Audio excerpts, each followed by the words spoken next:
My name is Zareh, and this is a story that I share with a family from Azerbaijan.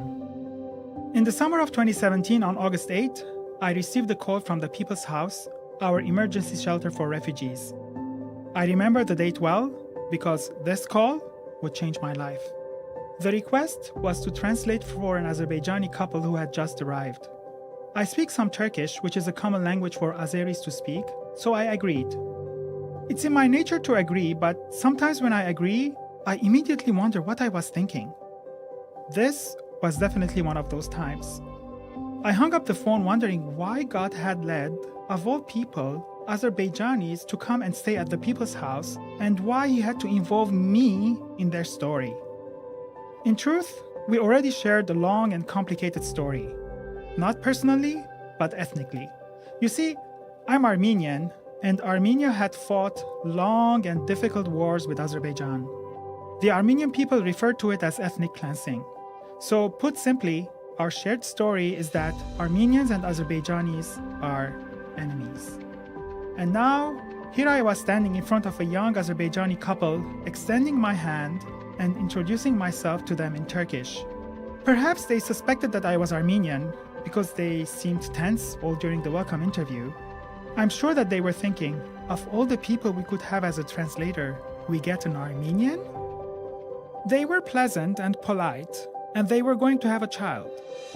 From the moment I met this couple, God mysteriously filled my heart with compassion for them. They seemed so fearful and hopeful. My mind kept reminding me that I was not supposed to have compassion for them. But as I was doing the welcome interview, I noticed that the wife's birthday was coming in a couple of weeks. I had the completely irrational thought that perhaps my wife and I should invite them over to our house to eat together a type of food we culturally share and to celebrate her birthday as a surprise. I share this story with you in a way that makes it sound as if the question was resolved in a moment, but I can't really describe the struggle in my heart and mind over the next few days. Should we bring the enemy to our house? We have known these strangers for less than 3 weeks. After much prayer and talking together with my wife, we decided to take a step of faith and invite them over. We actually had a very good time together, and the young wife was completely caught by surprise when we celebrated her birthday. The following day, her husband changed his WhatsApp profile picture to the group picture of our birthday celebration. The next time we spoke, they mentioned that their parents in Azerbaijan sent their thanks for celebrating their daughter's birthday. This began a journey we shared together for many months. I walked with them through their hearing, helped them to find an apartment, celebrated their holiday of Nowruz together. The term friend is one I don't use lightly, but I would use it for this couple from Azerbaijan. If you don't hear this as a miracle, then I still need to explain more. I carry within me generational trauma that was deliberately passed on to me as a national identity. As Armenians, we cannot look forward because we are still looking back, waiting for the world to give us an apology or at the very least an acknowledgement of the wrong that was done to us. We are the victims, and our identity is in large part tied to hating the Turks and the Azeris.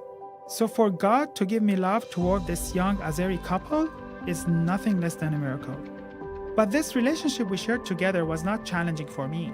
He told me a few times that his Azeri friends in Toronto scorned him for befriending an Armenian, but he tried to silence them, sharing with them that what I had done for their family, more, he said, than anyone in the Azeri community had done for them.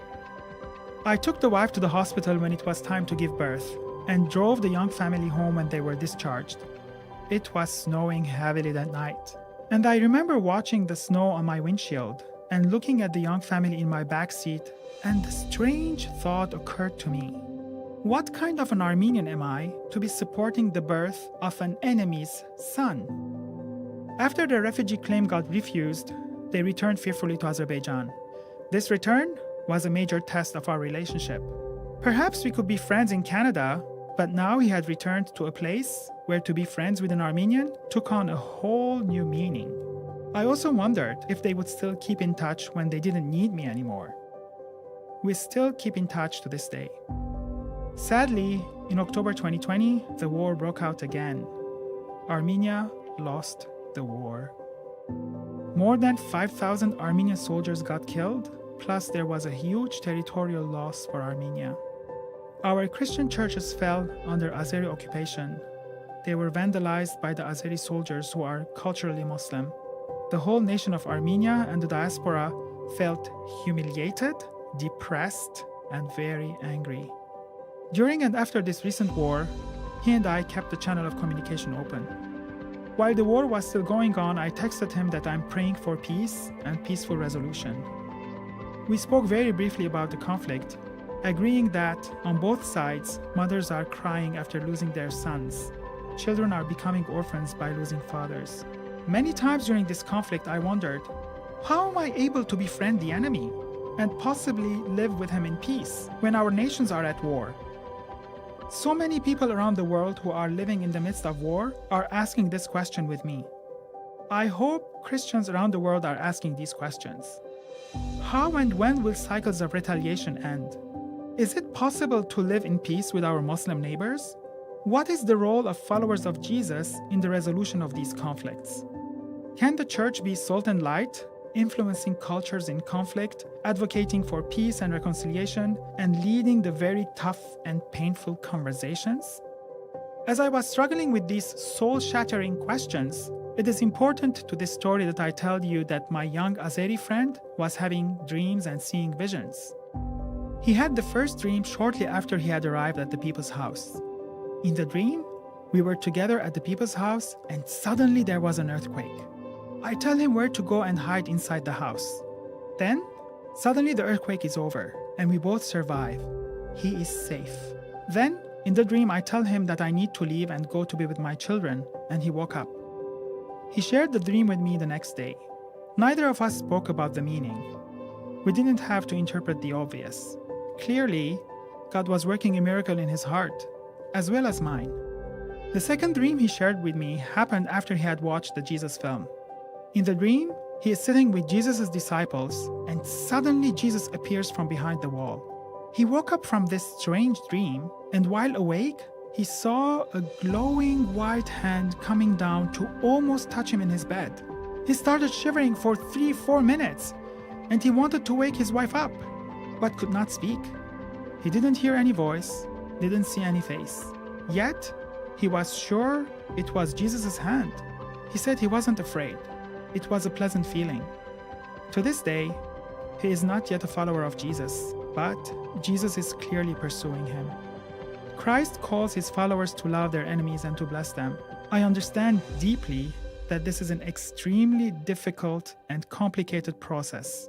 But without this love, there will be no dreams for any of us, no shared visions. This young Azeri man is God's gift to me. Through our unlikely friendship, God is bringing me healing and understanding. And I pray and believe that through our friendship, God is bringing my Azeri friend salvation.